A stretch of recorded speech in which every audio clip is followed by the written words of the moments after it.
So hello everyone, good morning to all of you. तो एक बार फिर से स्वागत है आपका एक नए वीडियो में, जिसमें हम लोग आज बीपीएससी एडीओ जो कि हम लोग पिछले 3 सेशन में हम लोगों ने इंग्लिश का 3 सेट किया है ना, उसी का आज ये है अगला पार्ट, जो कि होगा हमारा चौथा प्रैक्टिस सेट। ठीक है, तो चलिए बिना देरी की हम लोग बीपीएससी एडीओ का इंग्लिश में पूछे जाने वाला 30 क्वेश्चन को हम लोग जल्दी से निपटाते हैं। ठीक है, तो चलिए शुरू करते हैं। तो हमें पता है कि पहला हमें क्या मिलता है, तो कंप्रीहेंशन मिलता है, जिसमें 5 क्वेश्चन देखने को मिलता है। ठीक है, अब उस क्वेश्चन को कैसे किया जाता है ये हम लोग पिछले सारे वीडियोस में हम लोगों ने बताया है ना, कि किस तरह से इसको करते हैं। तो चलिए आगे बढ़ते हैं सीधा क्वेश्चंस की ओर, है ना।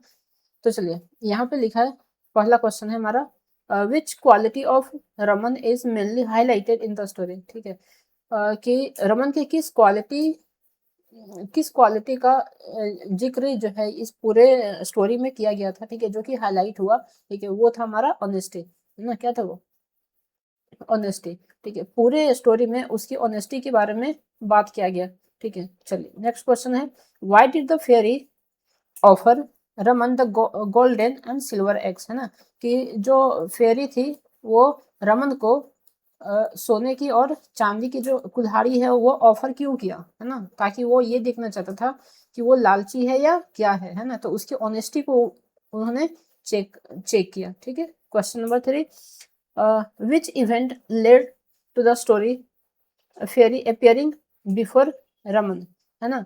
तो क्या हुआ था उस समय, जो रमन की जो कुल्हाड़ी थी वो क्या हो गई थी, नदी में गिर गई थी, जिसकी वजह से ये पूरा कहानी बना था, है ना। रमन जो है फिर वो भगवान से विनती करने लगता है ना, वापस वही कुल्हाड़ी के लिए। ठीक है, चलिए क्वेश्चन नंबर 4 बोल रहा है, what happened after Raman accepted the iron x, है ना। कि क्या होता है जब रमन ने फेरी के सामने आयरन एक्स को एक्सेप्ट कर लेता है। ठीक है, तो जो फेरी थी वो खुश होकर के बाकी के 3 जो एक्स थी, है ना, वो उसे गिफ्ट में दे दिया जाता है ना। ये उसके क्या बोलते हैं, ऑनेस्टी का जो परिणाम होता है वो उसे मिलता है यहाँ पे। ठीक है, तो 5वां क्वेश्चन है हमारे पास, what moral does the story convey, है ना।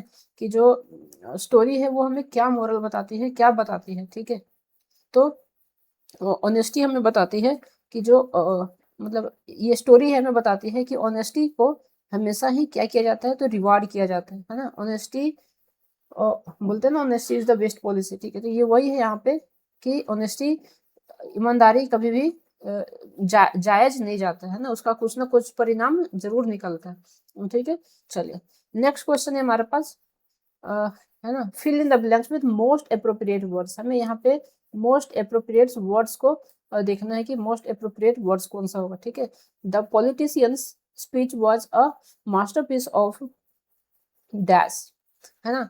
He spoke for an hour without committing himself to a single concrete policy, है ना। तो इसमें क्या कहा जा रहा है कि जो हमारा इक्विवोकेशन है ना, ये वर्ड जो है हमारा इक्विवोकेशन, इक्विवोकेशन का अर्थ होता है दो अर्थ वाले शब्दों का प्रयोग करके अवॉइड करना, है ना।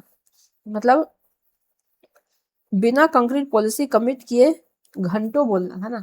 इसका मतलब ये होता है, ठीक है, कि बिना कुछ किए इसको घंटों तक लगातार बोलना, ये चीज होता है।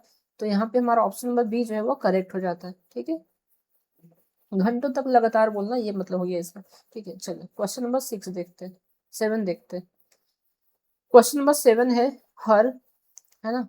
अब यहाँ पे फिल इन द ब्लैंक्स है, taste is art led her to collect obscure artifacts that few others appreciated or understood, है ना। तो क्वेश्चन नंबर 7 का ऑप्शन नंबर जो ए है ना, इसोटेरिक, इसोटेरिक ये हमारा करेक्ट हो जाता है। इसोटेरिक का मतलब होता है गुप्त, कम लोगों को समझ आने वाला, है ना। मतलब ऐसा क्या बोलते हैं, मिस्टीरियस, जो बहुत कम ही लोगों को समझ में आता है। ठीक है, तो इसको बोलते हैं स्टोरी एसोटेरिक, है ना। हर एस्टोटेरिक टेस्ट, है ना, तो उसका क्या है, वो ऐसा टेस्ट जो बहुत कम लोगों को समझ में आता है। जैसे कुछ ऐसे चीज खा लिए जिसका टेस्ट हमें समझ में नहीं आता है, ठीक है, उसको ये बोलते हैं। क्वेश्चन नंबर 8 है select the alternative which best express the meaning of the given idioms. To tilt at wild mills, है ना, ये हमारा आइडियम से। अब इसका मतलब क्या होता है, तो इसका मतलब होता है टू फाइट इमेजिनरी एनिमीज और फ्यूटाइल बैटल्स, है ना, ये मतलब होता है इसका। अब इसका मतलब क्या होता है ना, कि मतलब होता है इसका समझ कर लड़ना व्यर्थ प्रयास दर्शाता है ना, ये मतलब होता है इसका। इसका मतलब हो गया काल्पनिक दुश्मनों से लड़ना या बेकार की लड़ाई, है ना, ये मतलब होता है इसका कि काल्पनिक दुश्मनों से लड़ाई, मतलब हमने अपने मन में ये बैठा लिया कि वो मेरा दुश्मन है, अब उससे में बैर करना है या ये करना है, तो वो मतलब होता है इसका। ठीक है, चलिए, टू टिल्टेड वाइल्ड मिल्स। ठीक है, क्वेश्चन नंबर 9 देखते हैं। The packet has not been opened by anyone, है ना, choose the most appropriate transformation of the above sentence into active. ठीक है, अब इसका हमें क्या फाइंड आउट करना है कि, है ना, इसका एक्टिव वॉइस कौन सा होगा, ये फाइंड आउट करना है। ठीक है, तो ऑप्शन नंबर ए को ये देखिए, anyone has not open the packet. ठीक है, नहीं, ये गलत है ना। ठीक है, question number option number B जो है, no one has open the packet, ये ऑप्शन नंबर बी जो है करेक्ट हो जाता है। ठीक है, नो वन, अब ये नेगेटिव वर्ड है, नॉट लग गया, गलत हो गया, है ना। No one has been opening, ये गलत हो गया, आईएनजी नहीं लगेगा। Not open the packet anyone, अब एनीवन है जो है यहाँ पे, ये गलत हो जाता है। ठीक है, नो वन ये करेक्ट होता है। ठीक है, चलिए, he is making a film, he is making a film, choose the correct transformation of the above sentence into passive voice। ठीक है, पैसिव वॉइस में हमें ये बताना। तो ऑप्शन नंबर जो सी है, a film is being made by him, ये हमारा करेक्ट हो जाता है। ठीक है, ये हो जाता है। ठीक है, यहाँ पे देखिए इज है ना, तो इज का हैड नहीं होगा, हैज नहीं होगा, जब भी होगा तो इज ही होगा। तो ऑप्शन नंबर ए और ऑप्शन नंबर सी में यदि हम देखें, है ना, a film is made by him, a film is being. अच्छा, यहाँ पे देखिए, यहाँ पे कंटिन्यूअस फॉर्म को दिखा रहा है और इसमें कंटिन्यूअस नहीं है, तो ऑप्शन नंबर सी जो है आंख बंद करके करेक्ट हो जाता है। ठीक है, चलिए, question number 11, choose the sentence in which incorrect form of pronouns is used, है ना, जिसमें ऐसा सेंटेंस जिसमें प्रोनाउन का इनकरेक्ट इस्तेमाल किया गया है, वो हमें बताना। ठीक है, nobody will help you but I, है ना, तो यहाँ पे देखिए ये रहा हमारा प्रोनाउन। ठीक है, ये रहा हमारा प्रोनाउन, तो यहाँ पे क्या हो जाता है, बट मी। ठीक है, ये हमारा मी यहाँ पे करेक्ट हो जाता है। ठीक है, तो ऑप्शन नंबर सी जो है वो करेक्ट होगा। ठीक है, देखिए यहाँ मी है, यहाँ भी मी है ना, हिज है। ठीक है, तो ये यहाँ पे आई नहीं होगा, यहाँ पे क्या होगा, मी होगा। ठीक है, चलिए, question number 12, choose one word substitute, है ना, a writing that can not be read, है ना, वही वर्ड है हमारा, है ना, अनेक शब्दों के बदले एक शब्द, है ना, a writing that can not be read, वैसा राइटिंग जिसे पढ़ा नहीं जा सकता, उसको हम लोग क्या बोलते हैं, उसको बोलते हैं इलिजिबल, है ना, वो क्या कहलाता है हमारा, एलिजिबल, उसको बोलते हैं ना पढ़े जाने लायक, जिसे पढ़ा ना जा सके, है ना, उसको ये बोलते हैं। ठीक है, question number 13, choose the word with incorrect spelling. अब इसमें हमें क्या बताना कि इसमें स्पेलिंग गलत कहाँ पे है। ठीक है, ये स्पेलिंग बता रहा है कन्वीनियंस को, ये स्किलफुल, ठीक है, और ये है सेक्रेसी, और ये है फुलफिल। ठीक है, तो हमें पता है स्किलफुल में डबल एल होता है। ठीक है, तो स्किलफुल जो हो गया हमारा क्या हो जाएगा, करेक्ट ऑप्शन, यानी कि हमारा SKILLFUL होता है। ठीक है, तो ये ऑप्शन नंबर हमारा 13 का, सॉरी, ठीक है, ऑप्शन नंबर डी सेक्रेसी। ठीक है, सेक्रेसी का स्पेलिंग क्या हो जाता है, गलत हो जाता है। यहाँ पे ए की जगह पे क्या होगा, ई होना चाहिए था। ठीक है, बाकी ये स्किलफुल सही है। ठीक है, स्किलफुल में जब हम लोग सिर्फ स्किल लिखते हैं तो वहाँ पे डबल एल होता है।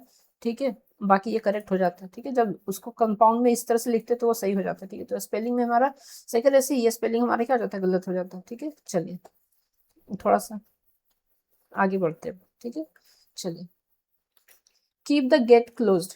ठीक है, अब इसमें हमें क्या फाइंड आउट करना है, सेंटेंस इनटू इनडायरेक्ट, है ना, इसको इनडायरेक्ट स्पीच में हमें लिखना है कि क्या होगा। ठीक है, तो लिखा है यहाँ पे, he told them they were to keep the gate close. ठीक है, ये सही है। He told them they must keep the gate close, ये भी सही है। है ना। इसका मतलब देखिए 2 करेक्ट, इसका मतलब ऑल करेक्ट, ठीक है। बाकी तीसरा में पढ़ने का जरूरत ही नहीं है, 2 करेक्ट हमें दिख रहा है, इसका मतलब ऑल करेक्ट, ठीक है। चलिए, चूज द इनकरेक्ट पेयर। अब इसमें हमें क्या फाइंड करना है कि इनकरेक्ट पेयर कौन सा है ना। जिम्नेशियम, जिम्नेशियम का जो प्लूरल होता है जिम्नेशिया होता है। फेनोमेना का फेनोमेनन का फेनोमेना होता है ना। और मेमोरेंडम का मेमोरेंडा होता है, ठीक है। ये प्लूरल्स है, ठीक है। ये सब क्या है, प्लूरल्स है। ये क्या है, सिंगुलर है, ठीक है। उसी तरह का जो डेटम होता है, डेटम का प्लूरल डेटा होता है, ठीक है। तो ये सब याद रखिएगा। फॉर्मूला है ना, ये सिंगुलर है और ये क्या है, प्लूरल है, ठीक है। तो ये सब याद रखेंगे, ठीक है। चलिए, तो option number B, option number D जो है वो हमारा गलत है, क्योंकि यहाँ पे ये सिंगुलर है और ये क्या है, प्लूरल है। उल्टा पेयर दिया हुआ, ठीक है। Choose the correctly spelled word. यहाँ पे भी हमें स्पेलिंग पकड़ना है कि स्पेलिंग कौन सा गलत है ना। तो ऑप्शन नंबर अगर बी को देखें, सेक्रिलेजियस है ना, सेक्रिलेजियस। तो सेक्रिलेजियस में स्पेलिंग क्या हो जाता है, SSCRILEGIOUS, है ना। ये स्पेलिंग हो जाता है यहाँ पे, ठीक है। तो ऑप्शन नंबर बी जो हो गया क्या हमारा, सही हो जाता है, ठीक है। चलिए, यहाँ पर आई है, यहाँ भी आई है, यहाँ भी आई है, ठीक है। तो जबकि होना क्या चाहिए था, ए, ठीक है। तो ऑप्शन नंबर बी करेक्ट हो जाता है। 17 में भी हमें सेम फाइंड आउट करना है, स्पेलिंग फाइंड आउट करना है। तो 17 में हमारा जो ऑप्शन नंबर सी है ये हमारा करेक्ट हो जाता है, ठीक है। मिलेनियम है ना, डबल एन किसी में, अच्छा यहाँ भी डबल एन है, ठीक है। तो ये 2 ऑप्शन में हमारे पास डबल एन है ना। और बाकी चेक कर लेते हैं यहाँ पे, ठीक है। डबल एल यहाँ है, सिंगल एल यहाँ, तो ये हमारा गलत हो जाता है, ठीक है। ऑप्शन नंबर सी करेक्ट हो जाता है। चलिए, आगे बढ़ते हैं। Fill in the blanks with most appropriate option. The jury acquitted him, है ना। अब क्या होगा यहाँ पे, कौन सा प्रीपोजिशन यहाँ पे लगेगा, the charge of murder, the charge of murder. तो ऑप्शन नंबर ए जो हो जाता है ना, jury acquitted him of the charge of murder, है ना। एक्विटेड ऑफ का मतलब होता है दोष मुक्त घोषित करना, है ना, दोष मुक्त घोषित करना। एक्विटेड ऑफ ये हमारा एक क्या है, ये एक फिक्स वर्ड है ना, जिसके साथ एक्विटेड ऑफ का मतलब दोष मुक्त घोषित करना, ये मतलब होता है इसका, ठीक है। बाकी कोई भी इसके साथ सुटेबल नहीं होता, ठीक है। और शायद यदि वो भी तो इसका मतलब बदल जाएगा, ठीक है। तो यहाँ पे वो मतलब होता है इसका, ठीक है, याद रखेंगे इसको। Question number 19, he acted. अब यहाँ पर भी सेम चीज है ना, यहाँ पर भी सेम चीज है। तो यहाँ पर भी क्या हो जाएगा, अगर हम एज इफ को रख करके चेक करें, ही एक्टेड एज इफ का मतलब होता है मानो, है ना, मानो। As if he were. अच्छा, एक और चीज पकड़ने के लिए हम समझा रहे हैं, ठीक है। कभी भी देखिए हमारे पास, हमें पता है कि ही के साथ है ना वॉज लगता है, ठीक है। ही के साथ क्या लगता है, वॉज लगता है। तो अगर ही के साथ यदि उल्टा लगा हो, इसका मतलब उसके आगे एज इफ जरूर होगा, ठीक है। एज इफ जरूर होगा, तो ये चीज यहाँ पे करेक्ट हो जाता है, ठीक है। चलिए, क्वेश्चन नंबर 20, यदि उसने कड़ी मेहनत की होती तो वह परीक्षा में उत्तीर्ण कर लेता। अब इसको इंग्लिश में ट्रांसलेट करना है, ठीक है। If he worked hard he would pass the exam, ठीक है। चलिए आगे देखते हैं। हैड ही वर्कड हार्ड, क्या पूछा, चूज द मोस्ट सुटेबल, ठीक है। Had he worked hard he would have pass the examination, ठीक है। If he had worked hard he would pass the exam, ठीक है। तो ऑप्शन नंबर बी जो है हमें करेक्ट दिख रहा है, ठीक है। इसका मतलब होता है यदि उसने कड़ी मेहनत की होती तो वो परीक्षा में उत्तीर्ण कर लेता, ठीक है। अब ये, अब ऐसे कैसे होता है कि जो हमारा थर्ड कंडीशनल होता है, जैसे पास्ट है ना, जैसे हैड हो गया, फिर उसके बाद पास्ट पार्टिसिपल यूज करते हैं, फिर ठीक है। उसके बाद वुड हैव, उसके बाद फिर पास्ट पार्टिसिपल फिर से यूज होता है। तो ये उसका स्ट्रक्चरल फॉर्मूला होता है, ठीक है। इस तरह से हम लोग इसको पकड़ते हैं, ठीक है। Question number 21, select the most appropriate synonyms of the given word, ठीक है। सिनोनिम्स फाइंड आउट करना है हमें वैली का, ठीक है। वैली का सिनोनिम्स, तो वैली का सिनोनिम्स होता है वैली, है ना, ई वाई, हाँ ई वाई, ठीक है। इसका मतलब क्या होता है, वैली का मतलब होता है छोटी घाटी, है ना। तो वहीं पे उसका भी मतलब क्या होगा, इसका भी मतलब क्या होगा, छोटी घाटी, ठीक है। चलिए question number 22, Ramya is a teacher इन भारतीय स्कूल सूरजपुर। ठीक है, ठीक है। अब हमें क्या फाइंड आउट करना है, which statement would be grammatically correct for her, है ना, कौन सा इसमें से करेक्ट होगा वो हमें फाइंड आउट करना। She goes to the school every day, she goes to the school every day. ठीक है, she goes to a school every day, she goes to one school, ये वन तो नहीं होगा, she goes to school every day. ठीक है, और ठीक है, चलिए क्वेश्चन नंबर 22 में, है ना, रम्या इज अ टीचर इन भारतीय स्कूल, ठीक है, Surajpura. She goes to the school every day, यहाँ पे क्या हो जाएगा, she goes to the school every day, ये हमारा ऑप्शन नंबर बी जो हमारा करेक्ट हो जाता है। ठीक है, क्योंकि यहाँ पे एक स्पेसिफिक स्कूल का जिक्र किया गया है ना, भारतीय स्कूल। ठीक है, तो जहाँ पे स्पेसिफिसिटी आ जाता है वहां पे हमें क्या लगाना पड़ता है, द लगाना पड़ता है। ठीक है, अगर अगर यहाँ पे सिर्फ स्कूल होता तो ऑप्शन नंबर सी करेक्ट हो जाता है। ठीक है, किसी एक स्कूल में कहाँ जा रहा है, वो कौन से स्कूल में जा रहा है नहीं पता, बस स्कूल जा रहा है। ठीक है, चलिए question number 23, he lives campus, he lives on campus, apply the correct preposition. ठीक है, तो यहाँ पे ऑप्शन नंबर बी क्या हो जाएगा, करेक्ट हो जाएगा। 23, on campus, on university, on college, ये सब क्या हो जाता है, ये सब करेक्ट होता है। ठीक है, ये सब, इन सब में हम लोग क्या लगाते हैं, ऑन लगाते हैं ना, कैंपस हो गया, यूनिवर्सिटी हो गया, है ना, कॉलेज हो गया, ये सब में हम लोग ऑन लगाते हैं। ठीक है, याद रखेंगे। ठीक है, अच्छा चलिए फिर से सेम क्वेश्चन है जो पिछली बार हमेशा आते रहा, आइदर ही और आई, है ना, क्या लग जाएगा बताइए। देखिए ये सिंगुलर है, अच्छा ये प्लूरल, ये तो होगा नहीं, विल बी और इज। ठीक है, अब ये हमें चेक करना। ठीक है, either he or I going to be the next manager, है ना, क्वेश्चन नंबर 24। ठीक है, अच्छा इस केस में जो यहाँ पे आई है ना, तो उसके साथ क्या लग जाता है, एम लग जाता है। ठीक है, सिंगुलर तो होगा ही, ठीक है, आर तो लगेगा नहीं। ठीक है, तो यहाँ पे आई के साथ क्या लग जाएगा, एम लग जाएगा, आइदर ही और आई। ठीक है, ये और वाले केस में क्या होता है कि जो आखिरी वाला जो यहाँ पे वर्ड होता है, आखिरी वाला जो वर्ड होगा ना, उसके अकॉर्डिंग यहाँ पे हेल्पिंग वर्ब इस्तेमाल होता है। ठीक है, और वाले केस में यहाँ पे आखिरी वाले वर्ड के केस में हेल्पिंग वर्ब इस्तेमाल होगा। अगर यहाँ ही होता तो इज लग जाता, यू होता तो आर लग जाता। ठीक है, चलिए क्वेश्चन नंबर आते हैं 25 पे। Read the following statements. Ganesh hang the calendar. Ganesh hung the calendar. The executioner hung the condemned, है ना, the executioner hang the condemned। ठीक है, which of the given statement are grammatically correct. अब इसमें से हमें करेक्ट बताना है कि इसमें से करेक्ट कौन सा होगा। तो ऑप्शन नंबर 2 को यदि हम लोग पढ़ें, गणेश हंग द कैलेंडर, ठीक है, ये हमारा पास्ट डिफिनिट हो जाता है, तो ये हमारा ऑप्शन नंबर ये जो है करेक्ट हो जाता है। ठीक है, चलिए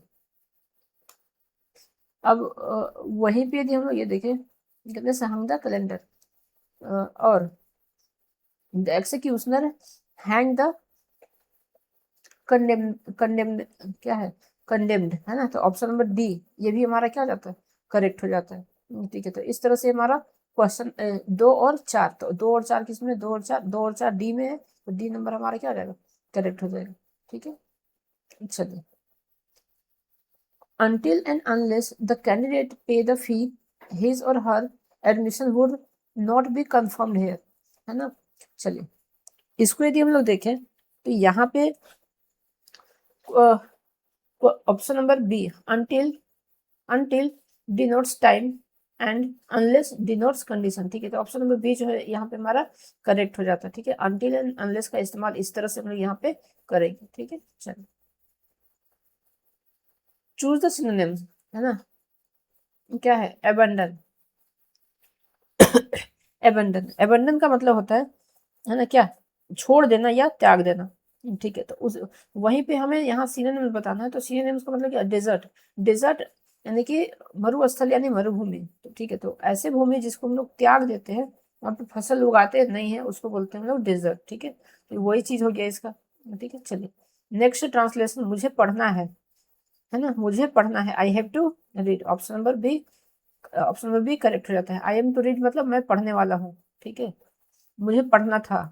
ठीक है, आई हैव ये तो सेंटेंस नहीं होता। ठीक है, चलिए 29 number question, this is the candidate whom I panel selected.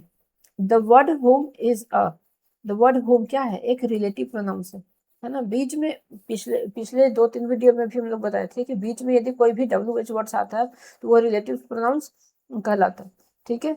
तो चलिए आज का हमारा आखिरी क्वेश्चन है, तीसरा 30 क्वेश्चन है ना, 30 क्वेश्चन का ये सीरीज था जिसमें हम लोग आखिरी क्वेश्चन पे पहुंच गए, ठीक है। Change the voice, who broke this window, who broke this window.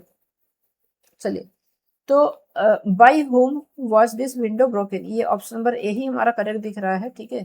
बाकी यहाँ पे option number C, option number B नहीं होगा, ठीक है।